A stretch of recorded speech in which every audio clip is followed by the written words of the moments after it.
He did. And I'm going to give you listeners one more reason to listen to him and to subscribe to his podcast. Is for the simple fact is there's going to be at least one thing in the hour or 45 minutes that you are listening that you're going to hear something that's going to make a difference in your life.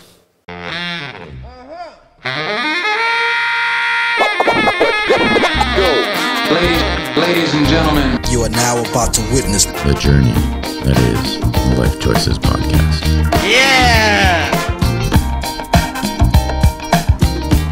Welcome back, everybody, to the Lyfe Choyces podcast here. This week, I am welcoming Orland to the stage. How you doing, buddy? Oh, man, I can't complain. Thank you very, very much for considering me.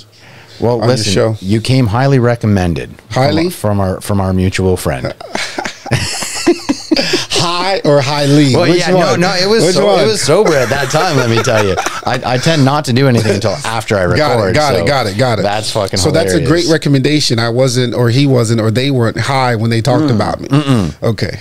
Well, because they say when you're high, you tell the truth. I mean, I totally get that because when I do smoke a little bit and then take like my dog Sushi for a walk, that's when all the creative juices just start flowing in, and I'm like, fuck, I got to get back to the studio and I got to put something down because all of this information is just ready to come out.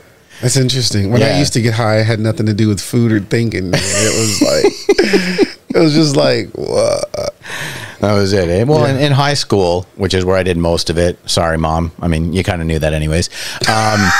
I mean, she'd come downstairs like on a Friday night. This is the best. Oh my God, we're going to get into this. Friday nights, I'm Jewish, so my parents went to temple, right? But every Friday night, my dad always wanted Chinese food. I don't know what it is. Jewish people, Chinese food. I get it. Yeah, I get it. Done. My ass would be at the pool hall smoking weed and cigarettes. And every night I'd come home and I'd just like, all I'd be thinking about is that fridge, right? As soon as I got home, 11 o'clock curfew, my mom came down like clockwork. Oh, you're home? Everything okay? You're good? I was like, yeah, Mom, it's 11. You know, I'm like 16, 17. Yeah, Mom, I'm fine. I'm stoned. And she was like, oh, you smell like cigarettes. I'm like, no, Mom. Everyone else was smoking. I was at the pool hall. That's good. Right? Because 1980 something, it was smoking allowed everywhere. Right. And then I would just put it off like that. But meanwhile, I'm stoned out of my tree. I just want to get to the fridge and then I want to sit and watch TV. But Mom came down every single time. Okay, I gotta ask if you don't mind. Yeah. What does a Jewish kid eat when he come home stoned? Like what? Chinese food. That's it. I mean, listen, it was there every Friday night. Okay, so it was like nothing else was in that fridge. I mean, no brisket. I mean, fuck, no. Hold on a second. Okay, come on, matzo balls, soup, no challah. Yes. So challah, yes, with cream cheese. Got it. Gefilte fish was only on, I think, Passover, which is the most disgusting thing I've ever had. Wait. Yeah. I thought that, but I'd always tried canned. Okay. But when you have fresh. Yeah. It's still shit. I'm just telling you, man. It's still shit. I don't know what you... Listen, I'm telling a Jewish guy that gefilte fish is good. It's good, yeah. I'm still disagreeing. Right. So the brisket, that's funny that you bring that up. So do you remember Hubba Bubba?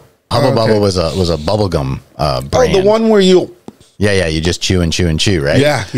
So my dad, my two brothers, and I, unfortunately for my mom, when she was cooking briskets in the beginning days, right, every now and again it would come out like Hubba Bubba, and we wouldn't know how the brisket was coming out, right? But when it came out good, yes, we smashed that when we got home at night. My dad would take brisket sandwiches to work, and I would be stoned. It's better eating the brisket. second day. Oh my God, so good, and you can even eat it cold.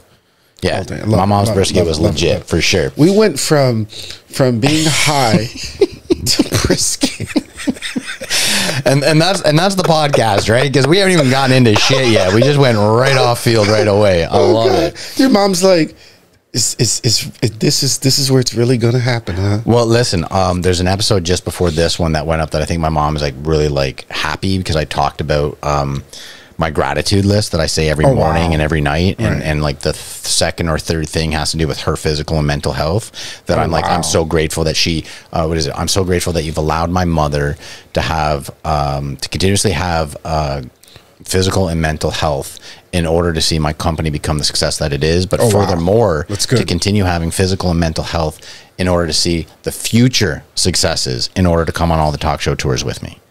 So, and then I just said it again right there, right? Wow. So now my mom's proud twice. So when I talk about me smoking weed when I was a teenager, she can't get mad at me. Right. And she wouldn't get mad at me because I just got her onto gummies. I literally was about to ask, and in my brain, I'm hesitating. Like, should I ask? Does his mom smoke? So not weed. And I asked my parents when I was younger, both of them separately, right? I was like, or my dad saw us like at my brother's bachelor party. We're all smoking J's, and we offered it to him. He says, no. They tried it like once when they were like early in their marriage. Like they had friends that they would go away for like a New Year's, and they would do what we do as adults now. They were doing that as adults then, and it just didn't stick for them. Nah. But my mom, like, she's 75 now, so sleep's not always easy. There's always pains. And for months, I was like, Mom, please ask your doctor, ask the white coat that you have so much faith in, what is the benefit of having a gummy? And sure enough, now she tried it. It was a bit too much one time. And then like she's down. I think she does like maybe half a gummy. I wish I would have been at that doctor's appointment. Yeah. Like just on the wall, just me kind of like listening to that conversation. My son tells me that there might be a possibility that eating a weed gummy would be good for me to sleep. And you know what? The doctor fucking agreed. So there we are. What did she? If you don't, I didn't get the full conversation. Oh man, you got to get that. You got to get that. I'm gonna have to call Mom tomorrow. You got to get that. Because was she shocked? Was she surprised? Was she just kind of like, "Are you kidding me?" Right? Like, did my son put you up to this? No, like honestly, she has 3 boys. Okay. My mom, like most parents, is no dummy. Right. You know what I'm saying? Right. I think my middle brother. Shout out to Steven. I think Steven was the most forthcoming with what he had been trying in his younger, maybe older teenage, younger 20s. Right. And he started into the whole drug life much later, actually, than my oldest brother and I, which is kind of funny. And, we're learning a whole lot about me today. The drug life. The next episode. That's a whole nother. There was a time I dealt it, too. No, he's only joking. Just joking. JK, LOL. Right. So she's no surprise like that. Like her all 3 of her boys have in the past, and most likely probably still do.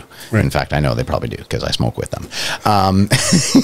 We're joking. We're just joking. This is all for TV. But yeah, so she knew it wasn't like a setup or nothing. She I talked to her like 2 adults. I was like, Mom, you have aches, pains. You're on all of these medicines that the white coat says to have, and you're still having all of these ailments and problems. Like, please try this other avenue where it's proven that there are benefits. You know, and then she did that, and I mean, she ain't rolling no J's and like smoking like a 3-paper cone or nothing. She's just having a gummy every now and again to go to sleep. Yeah, I mean, if she is, I'm going home soon, so I will roll it for us. Because those are the most fun conversations. Oh, have you ever had a deep talk with a parent? You know what? I'm on the flip side, man. Yeah. I've never seen my mom drink. I've never seen my dad drink. I've never seen him smoke. Nothing. Wow. Nothing. But we experienced everything on our own without seeing them. So yeah, we did it. Exactly. And they were just kind of like, I think they did. They just didn't tell us. Right. Yeah. I think they didn't want to feel responsible if we became addicted. My parents weren't the house. It wasn't the house where like all the kids went over to and hung out. That wasn't that place. And my father was a lawyer. He was very. Can I have his number? I need to. Yeah, unfortunately, he did. He gone. Okay. Yeah. Okay. 6 years, but I still talk to him daily. All right. Yeah. All right. I might have to talk to him too. But one of these gentlemen, actually the gentleman that took care of his estate when he did pass was this not a young man now, but he was a young lawyer back in the day that like my father was kind of like mentoring. Oh, wow. And I had no idea about this because as a child, you don't know anything about what your parents are actually going through. Right. You're a child. And so this gentleman, apparently, like he always said that like, Arthur was that one lawyer that was. He's that guy. He's on the straight and narrow. He's the honest motherfucker. And this gentleman said like he had the options to go down the other paths that other lawyers in the firm may have done. And he just said, no, your dad was the reason why I am on the same straight and narrow. Well, so, yeah. So I would have his number to give you, but it's Canadian, so the laws are different. It's funny you say that because my dad just recently passed. I think we're 2 years now. And what I found out as I was the recipient of the estate, a little 2-bedroom house that I got, as I'm going through the house, it's like I'm learning all these things about my dad that I never knew. Like things that he was interested in, things that he did. I didn't realize, if you look on my leg, there's a birdhouse. My dad built birdhouses.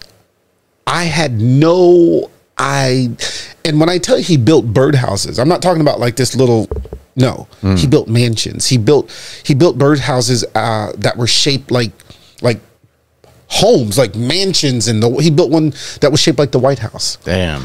He built over 200 plus. And you know what I found out? After he'd gone. After he was gone. Damn. Yeah. Everyone in the whole neighborhood had this birdhouse. Everyone that lived on our street has a birdhouse from my dad. That's crazy. It's insane. Yeah. It was more insane for me and kind of like disappointing, kind of a little hurt. And I was like, you got this going on. But I learned after he passed so much more about him. Isn't that interesting? It sucks. Yeah. It sucks. Sorry to get so.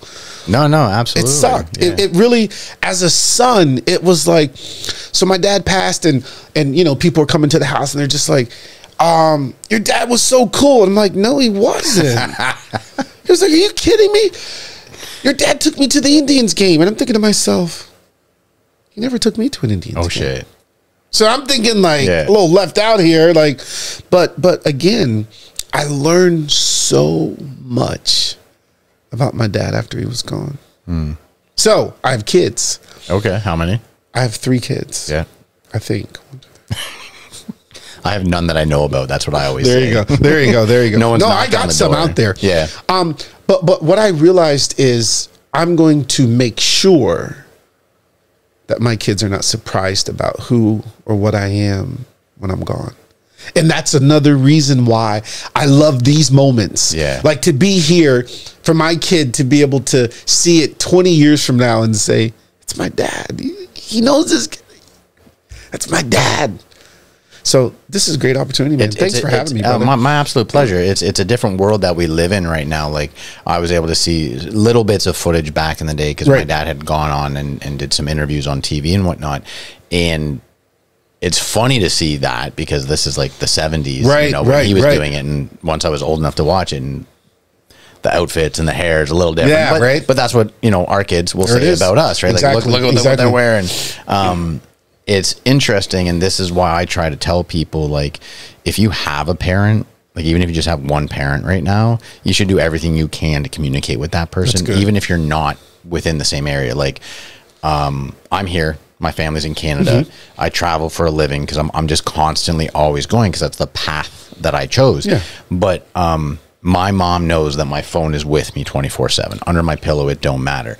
If the phone rings and it's her at night, you better fucking believe my ass is getting up because that's just like not normal. But we talk, I want to say a few times a week.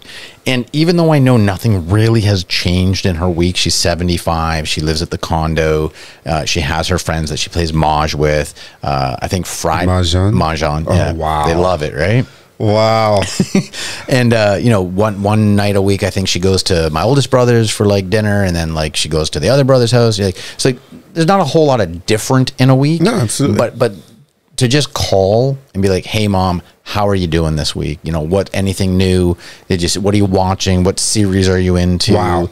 This is like, they're going to be gone eventually. Like I said, my dad's been gone for 6 years, and it's weird to me that like 40 years of my life, it was 39, it was just before my 40th birthday, that my dad was always there. And most of us take that for granted when we're younger. Yeah. Those of us who had both mom and dad. And then all of a sudden it's like he was my confidant. We were like fucking butted heads when I was living in his house until I was 19. Right. But we were the same individual. It's because you were just like him. Oh my God. Like my mom calls me Little Arthur. My entire life. Just like him. My entire life, every human being that knew him, if we were in temple and the rabbi would ask, certain people like just read whatever. Right. And right after I would read, this is after my balls had dropped, obviously, and I didn't have a high pitched voice. It was like, my dad's voice, and every human being that would sit in front of us would turn around and go, oh my God, Arthur, he sounds just like you. So my whole life I had that. So once I left his house, our friendship really, really fucking grew, and my respect for my father grew. And that's when I would call him with anything. Like, but isn't that the circle of life where you're supposed to leave his house. Absolutely. So he's not supposed to be your friend when you're home. Oh, fuck no. Like, I understand. I'm not a father. I understand you want to have a little bit of friendship because you want your child to want to come to you with stuff. Right. But I totally get the way he brought me up. He was my dad. He's preparing you. Yeah. He was letting, and everything he fucking did that I didn't like, I would call him and thank him for it. Wow. Yeah. Like something as simple as like, don't leave all your shoes fucking around in the laundry room. I lived in a fraternity house with 9 guys. Right. 9 guys with all their friends coming and going. And you walk into that fucking lobby, I shit you not, like a fucking sea of shoes I would have to trip over. I would lose my shit on them. And as I'm saying it, I'm hearing my voice as my dad. Arthur. Yeah. And I'm like, you motherfuckers, that pissed me off. And now I sound like my father. Dude, it's crazy. But I was so grateful, and like when he was around, I was able to call him whether something good or bad in my life happened. And I would call him, especially about business, like anything like entrepreneurial. I don't know if that's a word. It's not. Yeah, I like it. But we're going to use it. Spell it. ENTROUPPLOREREE with an R. Got it.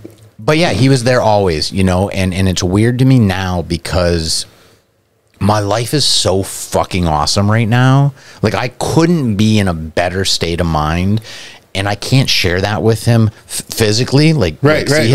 So all I can do in the mornings when I meditate is just kind of let him know. I kind of get choked up talking about it, but letting him know, and also knowing that he's above there watching out for me. Part of this is him doing it. Like, you got to take advantage of when your parents are around. Shout out to you, Arthur. Yeah, shout out, Dad. So let's talk about you a little bit. Oh shit! What I are thought you? This was about you, man. Nah. It's about the person in the other chair. You got it. So, Orlin, what's up, man? Tell me about your podcast. Oh, the podcast. As you can see, I hope it's okay. I'm representing, man. Good morning, I love it. beautiful. You're supposed to. Absolutely. Good morning, beautiful. It's just really a conversation. It's a conversation of uniting people, inspiring people, motivating people, letting people know that through words you really can make an impact. You can do something. You can cause heaven and earth to move by your words, and that's the whole gist of it. It's creating that space, because, you know, we have so much space, we have so much time. What do you do with it? You know, growing up, it was an idle mind is the devil's playground. You know what I mean? I do. So there's a whole bunch of idle time out there. It's like, what are you going to do with it? And I just was like, you know, and I think it kind of stemmed from after my dad passed. It was like, what are you going to do with all this time?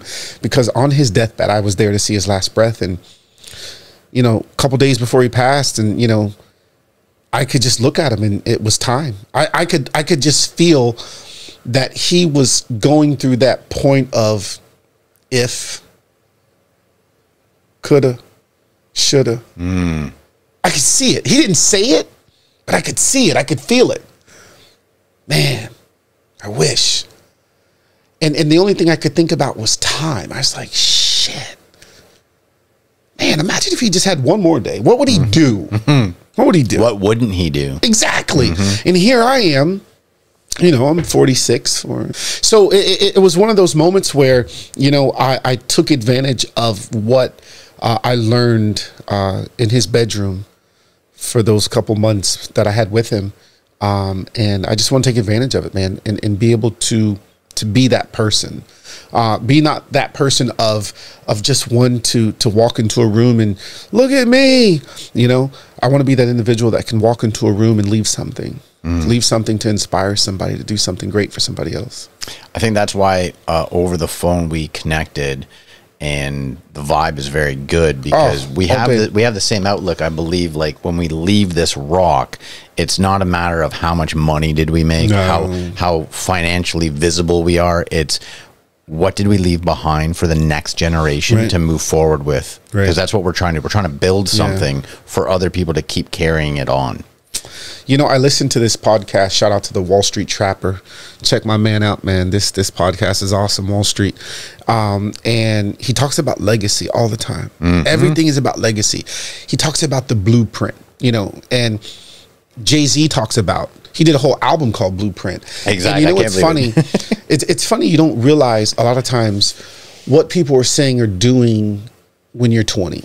You just don't get it. You know, when you're 30, you're kind of, but now that I am who I am, the age that I am, and what I've been through, a lot of things make more sense. I get it now. There's songs now that I listen to. One of my favorite rappers of all time, Tupac, right? Love Tupac. Love Tupac, right? But I don't think I ever really listened to Tupac. I was just dancing with Tupac, you know. I was doing all of that. But now I can literally sit and listen to the words. So do you reckon it's back in the day you were listening to the music, but you weren't hearing what was being said? Hell no. Now you can actually hear, right? Absolutely. And that's one of the pinnacle parts of what I'm trying to create here is for the younger viewership, you know, because our demographic is like 25 to 45, right? And I didn't know fuck all when I was 21. Right. Nothing. When I look back at what I was doing and what I thought I knew fucking nothing. Exactly. But I didn't have this wonderful world of information at my fingertips. Right. I had to go to a library. Remember those buildings, libraries? No, I don't know if there are any anymore.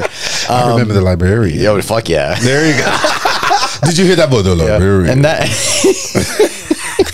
And that's what I was paying attention to when I was 21. Right. So you mean there were books in there? Full on educational shit, yeah. So if it's possible to reach one or two individuals, that's right, male or female, that are under the age of 25 to understand what people of our age and our experience are trying to say, hopefully they will get to where we're at an earlier stage. Got it. And then they do that for the next group so that when you are young, because we wouldn't listen to someone when we were 17, right, a teacher, very rarely, yeah, right, that was trying to tell us what we now know here. Makes sense, yeah. And that's all we're trying to do now. We're trying to motivate the positivity to people so they can understand. I will say this. I think as you spoke generations, I think the generation that you referenced, I think they are more willing to listen.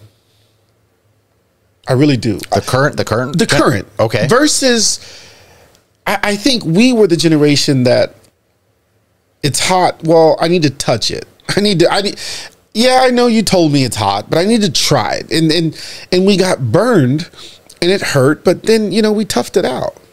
We toughed it out, and then we touched it again because maybe it was just hot that day. You know? So I think what you're doing and what you're putting together, it's going to make an impact because I think they're listening. Hi, but I think they're listening. Yeah, which is fine. I don't care how you do it. Yeah, they're listening. They're listening. So no, I love it. I love it. I think the direction of communication is changing, and it needs to change. Yeah. And I think a lot of people are a lot more open to hearing new ideas and new thought process. Well, like you're saying, they're willing to listen. That's it. And they want to find it through this medium, which is awesome. Right. I want to bring back what you were saying from an aspect when you were saying, but like when you saw your father on his way out, and how you could see that he was having that thought process. Yeah. And when I saw my father, because I had gone home once we got the phone call. Well, my dad called, which he doesn't do. Right. Mom calls. Then she says, "Hey, Dad, like to say hi." But if I picked up the phone because it said Mom and Dad and hey, and it was my dad's voice, I was like, "Fuck." Yeah, here we go. He had 9 heart attacks throughout his life. Oh wow. 2 quadruple bypasses, 4 ablations, and then a pacemaker put in. Like mental, right? It was stage 4 tumorous brain cancer and stage 4 lung cancer that he got diagnosed with. And so I went home, obviously, right away. Like, I think it was like a week or 2 later, and we went and did chemo and all that sort of stuff. And it's the same thing. I was sitting in the living room of their condo, and he was sitting in his chair because he always had his chair. He was sitting in his chair, and he was kind of like hunched over the way he did his thing.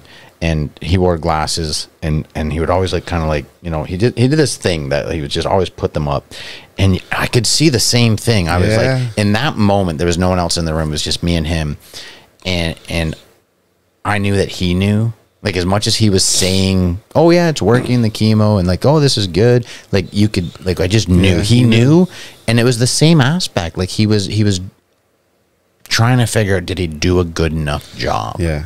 And that broke me, because it's like, Dad, you did a phenomenal fucking job. You have 3 boys that are healthy, that care about, well, 2 of them are married, care about their wives and their kids. You have a 3rd son that just grinds all the time trying to be good at whatever it is he's got in front of him. Like, and all of this is because of what you taught them. That's it. So don't think you did bad. But it's human nature, maybe, at that point to think that. And that's why you and I are trying to take advantage of our time right now. Yeah, you have to. You have to. You don't know. You just don't know. It's one of those things where, it's a clock tick. You know, I was talking to a friend of mine the other day, and it was just kind of like, you know, when I was in my teens, you don't hear anything. And I turned 20, and I still didn't hear anything. I turned 30, and I started hearing this sound, tick, tick, tick, like, whatever. right. In my 40s, tick, A little louder. tick, and it's slower. And I'm like, holy shit. I'm almost there, man. Dude, I'm almost there, bro. if you think of life expectancy, right? It's possible that we have reached our halfway. Yeah. Yeah. If we're lucky enough. Yeah, yeah. Right. And that's some crazy ass shit. And that's why people say, oh, like he's having a midlife crisis. I haven't gone out and bought anything stupid. I don't think I have. Not worried about it because I've already accepted death. Like I've had this conversation before. I'm totally fine with it. I have seen not most, but a great deal of the world. I've seen a lot of shit. I've done a lot of shit. So I'm fine. Thank you very much. But with the idea of like, you know, maybe 90 if I'm lucky, as you get closer to 50, you do have that thought a bit more, right? Like you have a bit more process of like, what am I doing? Should I still be doing this job? Yeah. Should I still be doing this on Friday nights? Like all those little things because tick. You know, and that's what I say to my friends now. I think some of my friends are just kind of like, oh God, here he comes again. But what I tell people is if you're unhappy, make yourself happy. If you're miserable, get out of that relationship. There's no time to waste, man. Like you waste. You're in a relationship. You're unhappy. She's unhappy. You hate her. She hates you. What are you doing? You hate your job. What are you doing? What are you doing? Go work at Dairy Queen. If it makes you happy. If it makes you happy. Mm-hmm. I actually find myself in that situation quite often with what I do for a living. Unfortunately, I've spent 16 years in an industry that is not easy. No, not at all. There's a lot of hectic shit that goes on working for extremely wealthy people. And then it's not even them, really. It's the other elements, right? And every time I get into a job over the past 3 years, I don't stay if I realize that the version of me at work is not the version I want to be. Right. Because we all have multiple people within us. I don't care what anyone says. And all of them is what makes you you. Because there's a you when you're upset, there's a you when you're happy, there's a you when you're at work, there's a you when you're at home. Right. And finding that happiness through all those versions of you is what you need to hold on to, in my belief. Yeah. And every time I'm at a job on a boat and I notice that I'm getting into little stupid arguments that mean nothing in the scheme of things. Did you take my towel? What? Oh, it's not one of those, right? It's just someone being stupid about shit, or they're getting angry, like their negativity or their way of interpreting things or their way of articulating their things. Voice. Everything about that person is just... The moment I have the opportunity to be like, thank you very much for the opportunity, but I'm going to step away from this job. Yeah. And I don't keep a full-time job if I don't have to. Yeah. You know what I find is... I'm not in that world anymore. Used to be, but when I was, I've come to realize in my old age is that it wasn't their fault. It was mine. It wasn't their fault? No, they were being who they were. 100%. It was my fault for staying. It was my fault because I can only control me. I say this often. The only thing we have control over is our reaction to our emotions. Say it again. The only thing we have control over is our reaction to our emotions. One more time and say it to your viewers. Come on. They say 3 times is a charm. The only thing we have control over is our reaction to our emotions. You've heard it right here live. Done. And the reason why I say this, because your point is so valid. It's if I'm getting angry at work because of them, right? I'm allowing them to come into this and interrupt this. And that's not... No, this is what you do. That's it. Yeah. Done. Oh, man. But isn't it interesting how a lot of people can't, like, here we are sitting giving this information that we've been given and we understand it and we try to implement it as practice into our lives. But there's so many people that can't or won't or choose not to. I think when they get done listening to Lyfe Choyces, then I'm hoping. They'll know what to do. They're like, you know what? Man, did you hear episode 3? You got to go to episode season. And they were talking about Lyfe Choyces. And I quit my job the next day, all because of the episode that I listened to. And I'm waiting for that. I'm not shitting That's you. it, man. This is the vision. It's going to happen. Yeah, the vision I have is someone walking up to me in an airport and hugging me. You changed my life. That's all I want. That's the paycheck I want. That's it. That is what I'm looking for. Yeah. You changed my life. Your words changed my life. 30 minutes, 45 minutes of listening changed my life. Mm-hmm. Because it's been done for me. Right. The people that I admire, that I watch, you know, Gary Vaynerchuk, Joe Rogan, Alex Hormozy, which are not in the same realm of what I'm doing. Correct. But they are on visual platforms. Life changers. Game exactly. changers. They are ones that are telling you, go after your own shit. Right. Figure it out and go after it. Do it. And honestly, I can't be happier than when I'm sitting in these chairs. And that's why no one's going to get in my fucking way. And I'm going to be so fucking obsessed with this constantly until I figure it out. Tell them that. Well, I just did. And if you missed it, hit rewind. There you go. And hey, listen, they don't need to see my face because some of them are listening on Spotify. I like it. Yeah. I like it. iHeart Radio. Podcast on the iPhone. That's what I'm talking about. Yeah. Let's get it. Yeah. All of that's just down below in the description. Check it out. Yeah. Subscribe. Yeah. Oh, man. Tonight, I tell you, you know, I was a little like, what's this all about? But I tell you, after kind of chatting before we came on, you know, we are very much alike.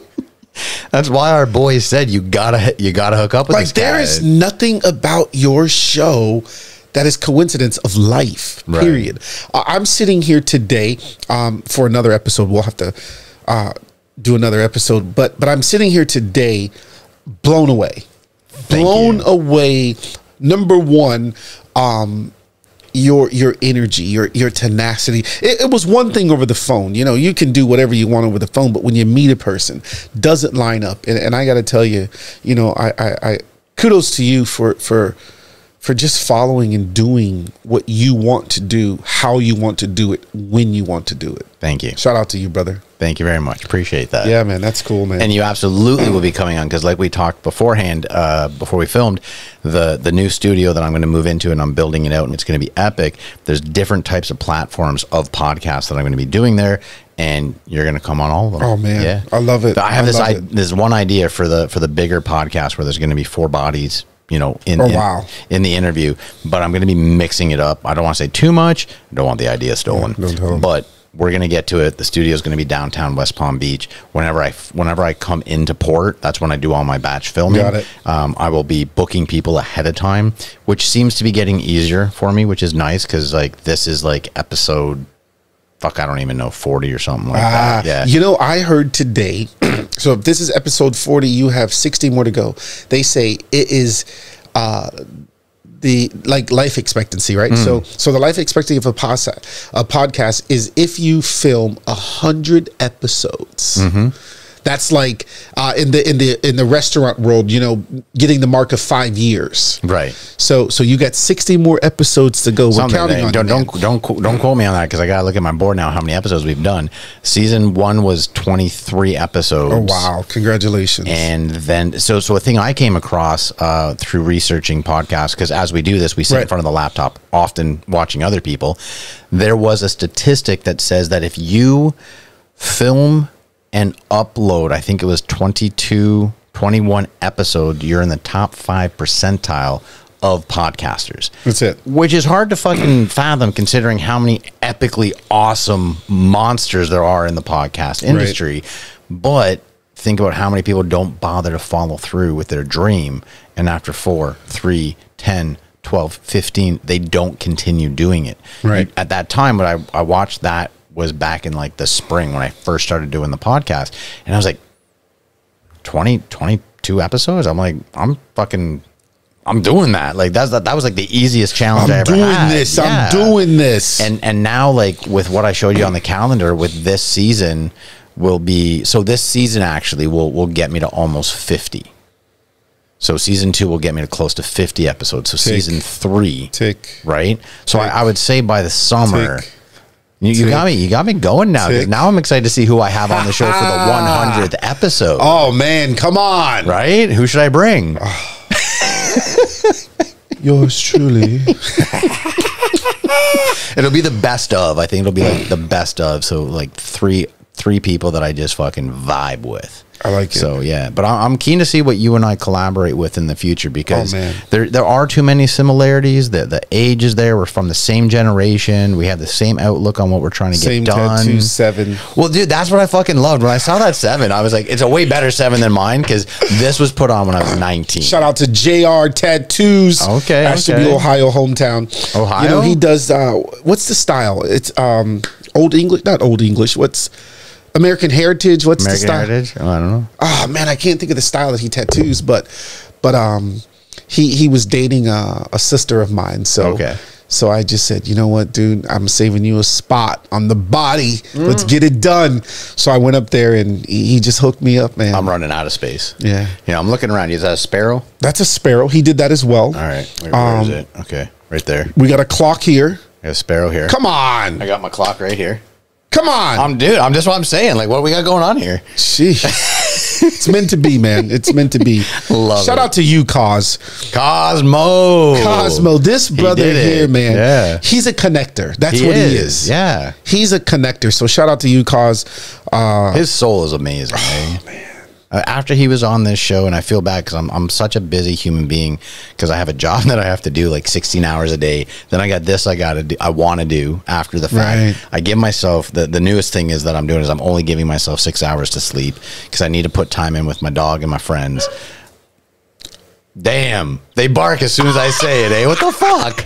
They're like, hurry up. Yeah, they are. They're in their rooms right now, and they both want to get out. You only told us 45 minutes. Yeah, right? We're getting close.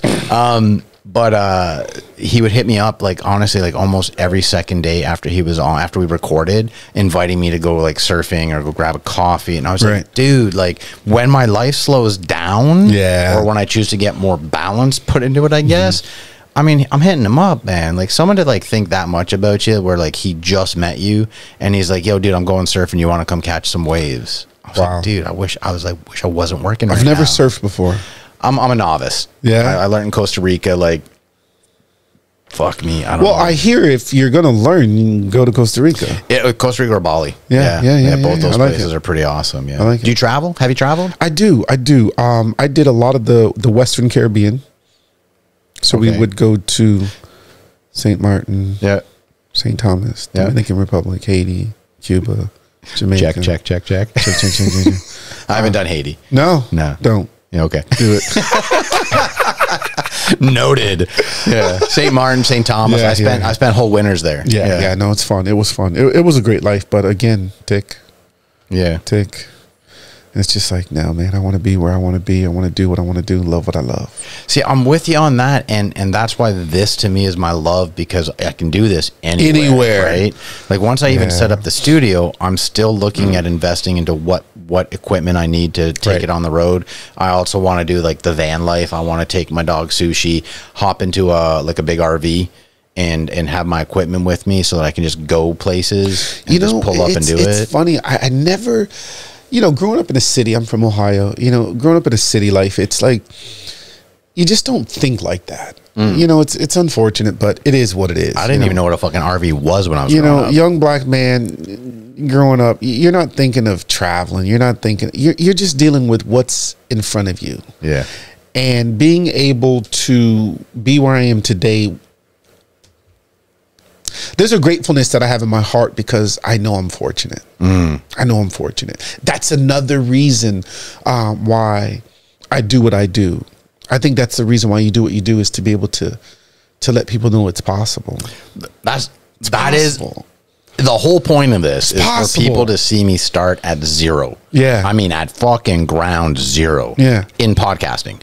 I'm not in ground zero in the rest of my life because I've done other shit for like 30 some odd fucking years. I've been cooking since I was 14 years old, 32, 33 years ago. Yeah, yeah. But I'm new in this genre. And I want people to see, like, my lifers, the people that have been here from the beginning, like my boy TJ, who watches every fucking episode. See what I just did there? Shout out to you, TJ. There it is. He told me, listen, TJ, let me tell you, I don't know who you are, but you are definitely somebody that is a part of his anatomy, because he said he was going to mention your name. Shout out to you, TJ. It's worked in every time. And my other boys, you know, my boys on the compound, Cameron, Brian, and then shout out to Stevie Brown. There you go. You know, John Webb, Jamie Crick, Brian, Sparky. He's an electrician. You know what? Can I cut in really quick? Yeah. One of the things that the encounter of meeting you, you spoke about your boys, your crew, your buddies. How important do you think that is to have? Oh, dude, it's essential. Oh yeah, just look at the way my face just dropped. It's fucking essential. Yeah. Okay, so backstory on me. I grew up going to a new school every 2 years. Wow. Yep. Now, for various reasons, there was a time that my parents removed me from a high school because I was up to no good. Right. But I have never gone to any educational place for more than 2 years. So I always had to meet new people. I didn't grow up with everyone. So I never had that like true like best friend. And that's why I'm not a big fan of the word. I'd rather say brother. And these boys are my brothers. I like that. They're my family. There's no question about it. Like, I can go to these men and talk to them about anything. That's good. It does not matter how serious or not serious it is. Anything. So for me, I think it is absolutely essential, and it's a big topic on the Lyfe Choyces podcast, is having that small group of people that you can count on. Wow. And a lot of people, you know, we used to run around downtown all the time, and I didn't know this until this was one girl I was sleeping with said, "Oh yeah, me and my girlfriend's like, you know, Cameron owns Hellbank Custom Garage, right? Yeah. It's a metal woodwork fabrication company." And we used to all wear his t-shirts, right? So I found this out from this girl I was sleeping with for a bit. She's like, "Oh yeah, we call you the Hellbent Boys." And I was like, all right, bet. I can dig that. Why the fuck not, right? And they would think it's funny because like we were all grown men that just always were together. And I was like, fuck yeah, we are. And now like, you know, years pass and we're all, you know, busy doing our own companies and whatnot. It's not that we're not all together because we live on this property.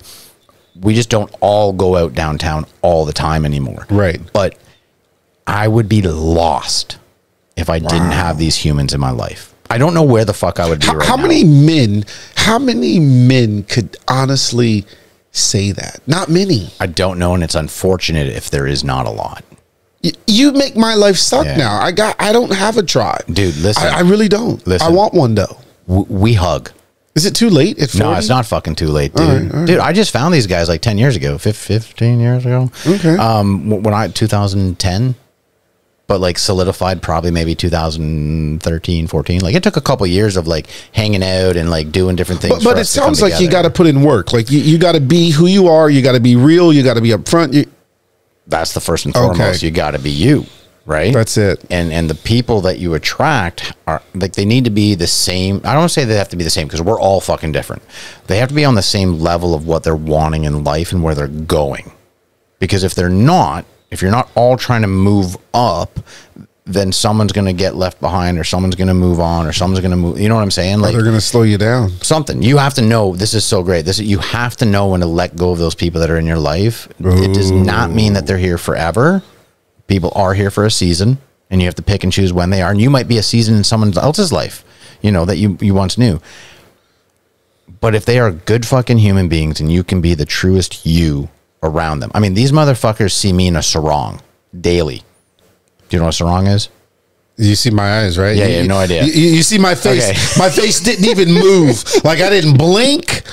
I'm like, is he saying a thong? Oh my God. A sarong is like a wrap. Okay, so like I'll show you later. So in Right, Indonesia, right. In Indonesia, they wear these wraps. It's like if a girl goes to a beach, it's like what she wears around her, Okay. on top of the bikini. Got it. So I wear this around my waist, and that's it. No shirt, no underwear, no nothing, right? Okay. And that's what I'm sitting doing my meditation in the morning. And when Brian wakes up and comes out of his house with his dog, oh, morning, Birdman. Oh, morning, Hottie. How you doing? And the most me. I don't give a fuck. Balls. I have my balls and well, they're all. not hanging out, but you know what I'm saying? Like if a wind comes, yeah, it might show. But I even have my I don't know what they're called. They're like parachute pants. They're also Balinese style. Right. I have my old like Rolling Stones t-shirt, like hippie, just like that's me. And if I couldn't be me around these guys, then I wouldn't be around these guys. You know what I'm saying? And like it's the same thing. Like Cameron comes out, like he has showers in the back, right? So he has to come out of his house in his towel, goes showers, comes. Like it's a community, dude, and it's essential for growth. Real life. Mm-hmm. It's real life. Yeah. It's not what we see on that. No, it's not the sitcoms. It's the real life. Yeah, and don't get me wrong, we're not always in love with each other. There's been moments of quietness amongst individuals, or someone's temper gets out of hand, and we all just kind of like, all right, respect. I like that word, quietness. Yeah, So instead of saying words that you can't take back, you just prefer to be quiet. yeah, I've done it. Listen, I come in and out of this country so goddamn much. There are only two things I look forward to when I know my boat's coming back to West Palm. My boys and my dog. There's only two things I care about. I don't give a fuck about doing anything else. I just want to get back to the compound. I want to sit on the pavement with my dog, and that's what I do. So if she's outside when I roll up, I'm sitting on the pavement rolling around with her, and then I want to hang out with these motherfuckers, and that's it. But we're human.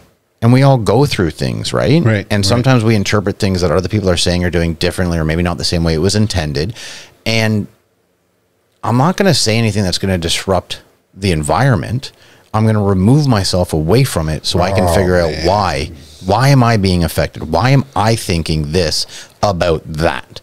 And then sure enough, the vibe is understood. It's there. And eventually it all comes back, and it's like nothing. No harm, no foul. Sometimes conversations are needed, and other times it's like, yo, how are you doing today? No. How are you doing today? That's it. There's been times TJ and Cameron have had moments where, they didn't talk for a week or so. Something foolish, something silly, but it doesn't matter in the big scheme of things. Yeah. Don't matter. We go shooting together. Those We go to 10 gun years shows supersede together. that 5 minutes of Anything. You're not ever going to do anything purposely to harm somebody within that group. You shouldn't. But we're still human. You're going to do something. Which is just another reason to listen to Lyfe Choices. Thank you. Yeah. I like it, man. I mean, I talk about them all the time, dude. Like when I'm at work, it don't matter. Everyone that knows me or works with me, regardless where I am, whatever boat I'm on, everyone knows that I live on a compound. I call it a compound. Maybe it's a commune. Definition's different. But they all know that the boys that I live with, that's my family. Right. Like Brian has an extra car. I have a beat up 87 F-150 that I love to death, but it's not going to go long hauling, right? Right now I'm driving to Lauderdale every day. I was going to take the Tri-Rail every morning. It was going to be a bit more of an effort, drive my truck there, take the Tri-Rail, take an Uber, get to work. Brian just got back one of his vehicles, and he's like, dude, use it as long as you need it. So I use it Monday to Friday, and on the weekends I use my truck. Where else would I have that? And then he almost had to loan that to someone else for a reason. And then Cameron was like, "Wait, just take the F-350." He's like, "It's a bit more on gas, but I'm not using it. That's it.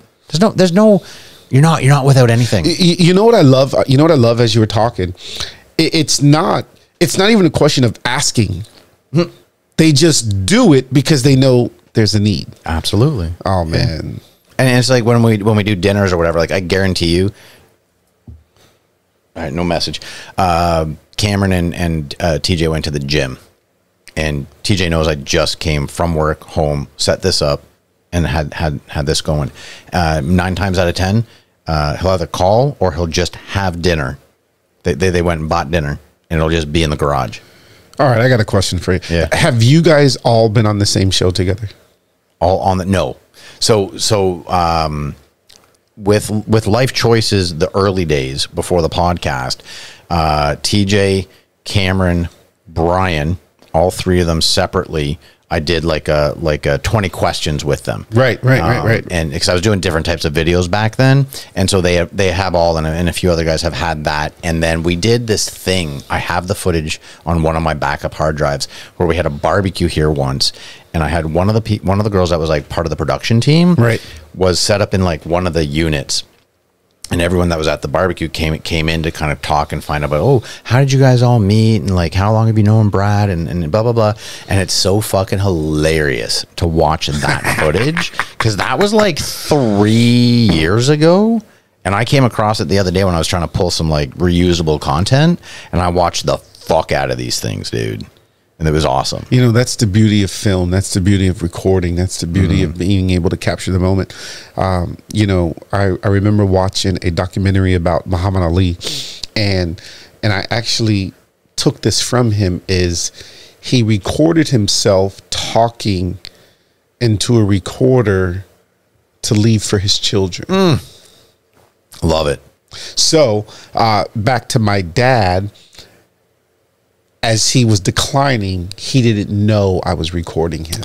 Bet. So I have recordings of him just kind of, we're just talking, you know, having that type of conversation. So no, these are the moments, man, you know, being able to inspire. Speaking about better than this? Speaking about film, being that we're the same age, was there a lot of footage of you as a child? No. And where are you on the level of siblings? I'm the baby. Come on, bro. What do you say, man? I'm the youngest of 3. I'm the youngest. Of how many? We're well, 5. 5. Okay. I'm the youngest. Still the youngest. That's hilarious. Come on, man. So here's the weird thing. Go I have a question. This is where, Mom, I'm mad at you. No, I'm not. I'm joking. So as technology got better, right, you would think there would be more of you. Yeah. Right? But no. They were like, no, we already did this twice. There's one photo of me in this little suit that I wouldn't even put on a doll. That's it. Listen. I can't even believe you brought that up, because I was feeling some type of way about like where's the photos? Dude, there where's was the 8mm. Did you guys not like me? Right? I mean, Am I what adopted? happened? Exactly. Exactly. I asked my mom that once. Yeah. I straight up. I was like, was I adopted? I literally, my mom and I had this like talk one time. It was so funny. We were in the car. I'd just come back from like, let's call it university. I wasn't in. Right. Came back from my university years, and we were in the car going somewhere, and I said, Mom, I want to have a conversation with you. And I was like, but I'm gonna light up. And she goes, oh, I thought you quit smoking cigarettes. I'm like, no, yeah, I don't smoke cigarettes anymore. I'm gonna light up a joint. She's like, oh, okay, that's fine. I was like, that, okay. And then we had this conversation, and like, you know, I asked certain questions that like I feel kids should ask. Like, you see your parents a certain way, and so I asked, like, why did you stay with Dad? Like, not that there anything bad happened, but the way they communicated, there was a lot of like voices being raised, and as a child, I just, you know, but like, anyway, it was a great conversation. I learned a lot of stuff, and now I just realized, like, yeah, she was totally fine when I said no, it's a joint. Cigarette, she would have killed me. Would have killed me for that.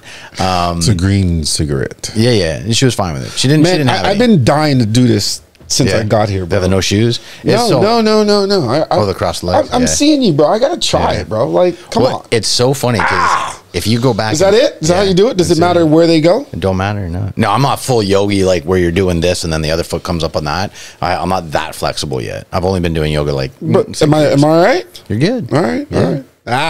What do you guys think? Yeah. And it's so funny because if you look at all season 1 and the first, like, I don't know, 7 or 8, 9 episodes of season 2. Yeah. It was this the whole time. It was this. You know what? I'm not gonna lie. Listen. Listen, I would be lying if I told you I didn't notice the leg cross. I was like, Professor? Like, what's happening here? Yeah. That's funny you mentioned that. Yeah. It's just the way it was, because I was trying to be like as comfortable as I could be, but like, you know, appropriately over here, but appropriately over there. And then like, again, everything to me is a practice. Yeah. It was like, good afternoon, ladies and gentlemen. We are on Life Choices. Yeah, you know, it's like one of those 100%. Things where it's like, I should have had my pipe. There you go. I should have like the actual old school like pipe. Dude, like, my grandfather. Oh wow. Yeah, I went through. I can't believe you mentioned a pipe. I haven't heard the word pipe. Yeah. I haven't thought about a pipe. My grandfather. That is the one thing I remember about my is he'd hold it. Yeah. And he constantly lighten it, lighten it. It's a skill, actually. Like, there's a big process to go through to actually get the pipe ready before actually using it for the first time. And then there's a caretaking effort into it as well. My father, funny enough, back in the day when he was at the firm, he would smoke a pipe at work, like a tobacco pipe. And then when I was like early 30s, I got into the pipe. It didn't last long. I still have my pipes. They're quite nice. Yeah. But yeah. You mentioned your dad was a lawyer. You know, I watched a documentary that it inspired me. And his name is William Kunstler. William Kunstler. Kunstler.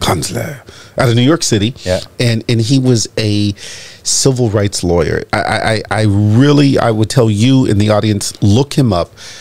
He was a Jewish lawyer out of New York, and he represented, one of his big cases that he did was he was the representation for the prison riot out of Attica. Oh, damn. So the prisoners that took over the prison, they would only deal with him because he was just a stand up, like, right or wrong for the people type lawyer. And it just made me, I mean, his name sounds like he was good. Yeah. And the name of the documentary is called Disturbing the Universe. Disturbing the Universe. And that's what he did. Okay. That's what he did. I'm going to check it on Netflix. You might can find, just Google it. Just Google it. Old days. Just Google it. It's so much easier now. Google it. Yeah. Is Google paying for me to say that? Google. Not yet, but eventually when they holler there you at go. me. Google. Yeah.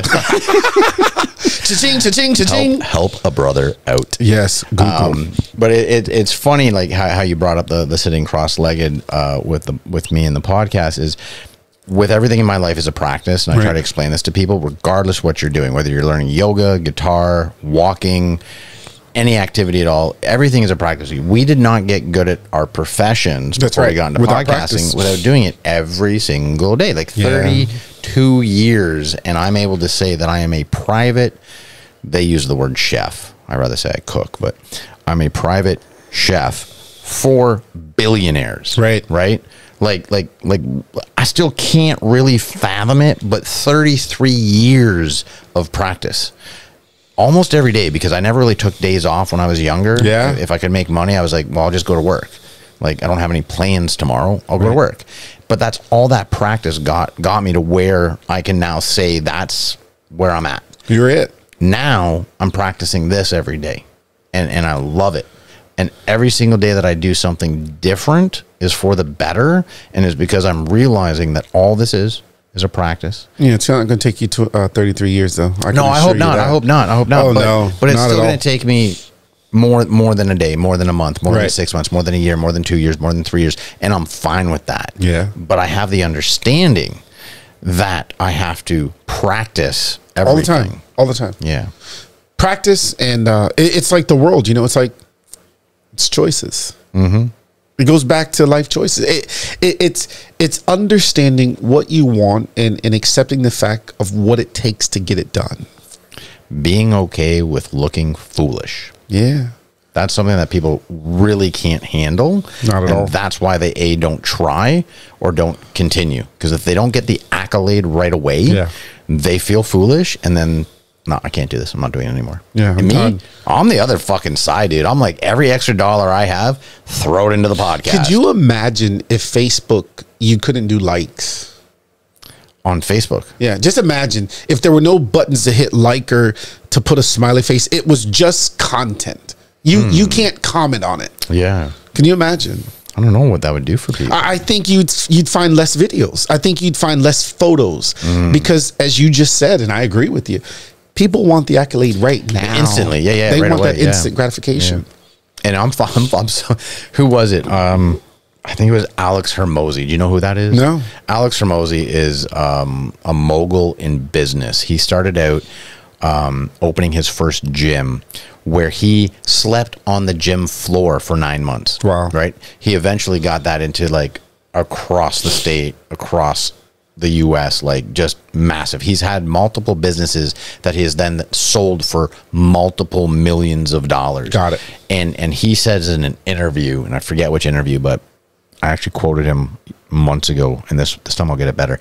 He said, you have to be okay with putting out tons of content without getting anything in return. Oh, and that's a synopsis of the whole thing. He was basically saying that if you're willing to do a lot of work and get nothing in return for a year or two, you'll be on the right path. do you know photography? Learning. Photography, a photographer takes 1,000 photos. Mm-hmm. You may get one shot. You know, it's he's looking at all the shots that he took, and he might only have captured one. It's like the cover of National Geographic. He was waiting for the turtle to, but he took 10,000 photos just to get that one. Mm-hmm. It's worth it. I think so, and that's what I keep telling people. Some people say, "Why should I listen to you?" Right. You're on your first startup. Well, I'm not. I had another company that failed. And that was when I was much younger. I opened up a catering company. It didn't really get off the ground. Yeah. So it's not my first one. But regardless of what you might think of me from what you're watching, the reason why you should listen to me is because I understand what it's like to be thought to be crazy. And I'm okay with it. Yeah. I know what it's like to do a lot of work every day and be in the same position as I was yesterday. Wow. And in 10 fucking years, which will be like that, as we know, I'll be able to have that visible credibility that people will be like, I mean, he did say 10 years ago. Yeah, he did. He said he it. Did. He did. He did. And I'm going to give you listeners one more reason to listen to him and to subscribe to his podcast. Is for the simple fact is there's going to be at least one thing in the hour or 45 minutes that you are listening that you're going to hear something that's going to make a difference in your life. I've been here for, how long have I been here? You got here at 8 o'clock. I've been here for almost an hour and a half. And I can tell you, I'm leaving fulfilled. I'm leaving better. I'm leaving with something. I feel like you were just kind of throwing some seeds, and I'm fertile soil. And I'm just going to allow the world to water me, and it's just going to grow, and it's going to be something, like you said, it's something that's just on the inside of me. I can't tell you, I can't explain. I just know that it's there. Yeah. And it comes out naturally. You don't have to. It just comes out. And on that note, I'm going to say thank you very much for coming out today. Oh man, thank you for having me. It was a great opportunity. I thank you for taking the time. Again, shout out to you, Cause, for making this happen, and to Lyfe Choyces, man. Thank you. Yeah. Friendship started. I look forward to many years of collaborations and work together at the new studio. You're definitely going to come in, and we're going to have a few more podcasts together. Let's get it. Let's get it. I might start smoking again. No, I'm joking. Nah, well, it'll be there as an option. I still haven't done it before an episode. Because I know what I need to do. But my solo stuff, I might be. They'll be able to tell. Yeah. But on that note, your podcast information is down below in the description. Yes. Any other socials that people might be able to reach out to get you as well. I do know that the Facebook is a private invite. It's private. Yeah, I'm in it. But all that information from you is down below in the description. As I say each and every week, I thank you so very much to all of my lifers out there that keep coming back each week, Tuesday at 2, to watch us here on the Lyfe Choyces podcast. Big breath. All of our information is down below in the description to hit us up on any of our platforms of social media, as well as all of our audio platforms are down there. If anyone out there wants to become a guest on our show, please email me from the information down below. Do it. Let us know what you like. More importantly, let us know what you don't like so that we can become better for you guys out there. Okay? Next week, Tuesday at 2, we'll see you here on the Lyfe Choyces podcast, everyone. Much love.